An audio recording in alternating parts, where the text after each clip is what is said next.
श्री शिवाय नमस्तुभ्यम। सभी भक्तजनों को मेरा प्यार भरा नमस्ते।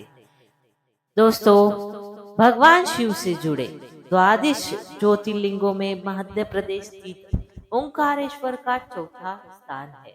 यहाँ पर भगवान शिव नर्मदा नदी के किनारे ओम के आकार वाली पहाड़ी पर विराजमान है।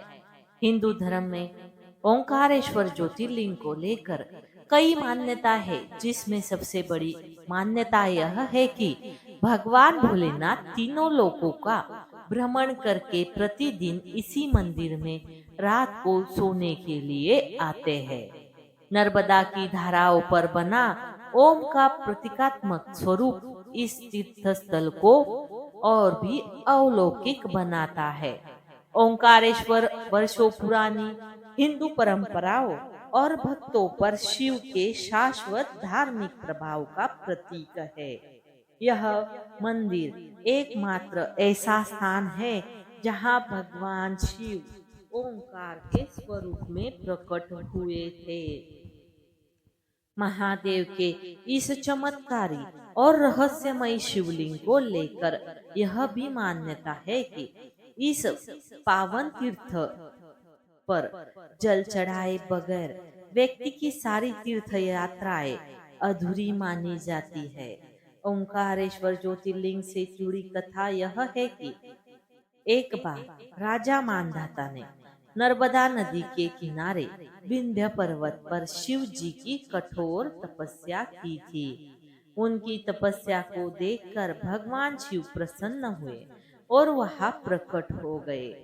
मानधाता ने उनसे वहीं पर निवास करने का वरदान मांगा। इसके बाद ही भगवान शिव वहां पर ज्योतिर्लिंग के रूप में विराजमान हो गए।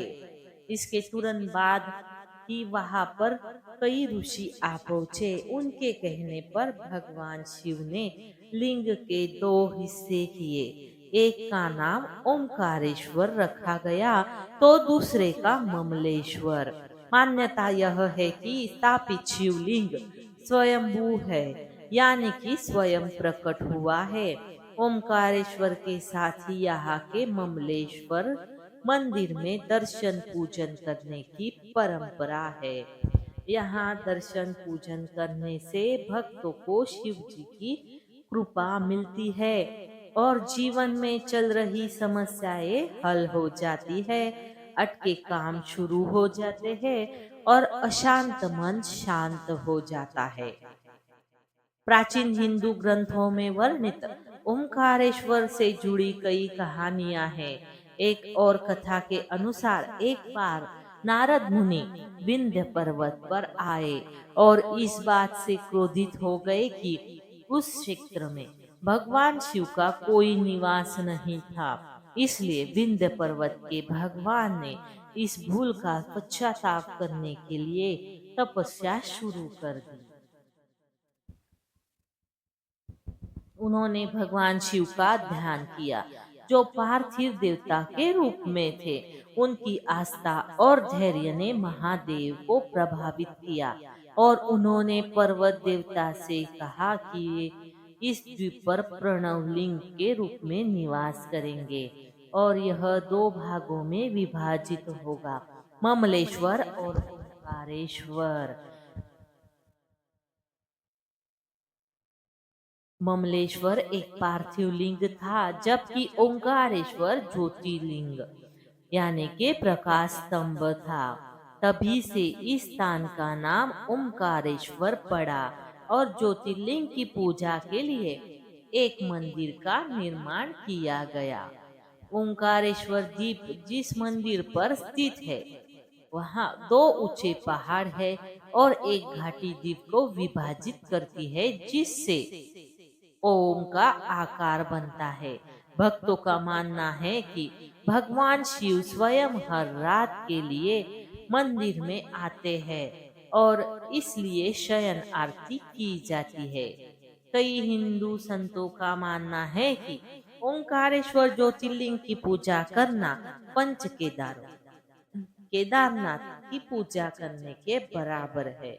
ज्योतिर्लिंग मूलतः एक छोटे प्राचीन मंदिर के अंदर था, जिसके चारों ओर एक बड़ा परिसर बनाया गया था। कई तीर्थयात्री ओंकारेश्वर द्वीप की पूरी परिक्रमा भी करते हैं। ओंकार पर्वत के चारों ओर बना गोलाकार मार्ग परिक्रमा पथ है, जो लगभग 7 किलोमीटर लंबा है और कई स्थानों पर ऊपर नीचे जाने के लिए सीढ़ियां भी है। परिक्रमा पथ पर कई मंदिर और आश्रम है। दो नदियों का संगम भी इसी मार्ग पर है। रास्ते में गौरी सोमनाथ मंदिर, ओंकारेश्वर मंदिर, पाताली हनुमान मंदिर, ऋण मुक्तेश्वर मंदिर और शिव प्रतिमा मंदिर जैसे महत्वपूर्ण तीर्थ स्थल है। कावेरी और नर्मदा नदियों के संगम पर स्नान करना भी ना भूले। उज्जैन स्थित महाकालेश्वर ज्योतिर्लिंग की भस्म आरती की तरह ओंकारेश्वर की शयन आरती विश्व प्रसिद्ध है। हालांकि ओंकारेश्वर ज्योतिर्लिंग मंदिर में भगवान शिव की सुबह, मध्य और शाम को तीनों प्रहरों की आरती होती है। मान्यता है कि रात्रि के समय भगवान शिव यहाँ पर प्रतिदिन सोने के लिए आते हैं। मान्यता यह भी है कि इस मंदिर में महादेव माता पार्वती के साथ चौसर खेलते हैं।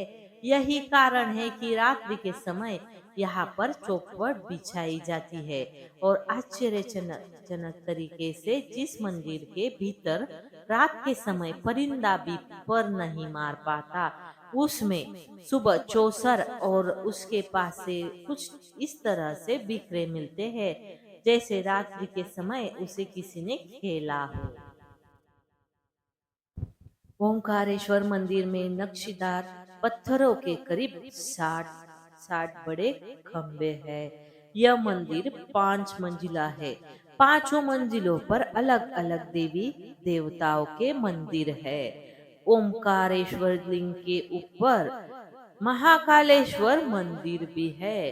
ठीक इसी तरह उज्जैन के महाकालेश्वर ज्योतिर्लिंग के ऊपर ओंकारेश्वर मंदिर स्थित है। इस वजह से ओंकारेश्वर में दर्शन करने से भक्तों को महाकालेश्वर दर्शन का भी पुण्य लाभ मिल जाता है। माना जाता है कि पुराने समय में मालवा के परमार राजाओं ने ओमकारेश्वर मंदिर का जीर्णोद्धार कराया था और मंदिर को भव्य बनाया था। बाद में मराठा राजाओं ने भी मंदिर की इमारत का निर्माण और जीर्णोद्धार कराया था। तो दोस्तों, यह थी ओंकारेश्वर ज्योतिर्लिंग की कथा। 12 ज्योतिर्लिंग दर्शन की सीरीज का यह चौथा अध्याय था। बाकी के अध्याय देखने के लिए चैनल को सब्सक्राइब जरूर करें और यह वीडियो देखने के लिए आपका धन्यवाद। ओम नमः शिवाय।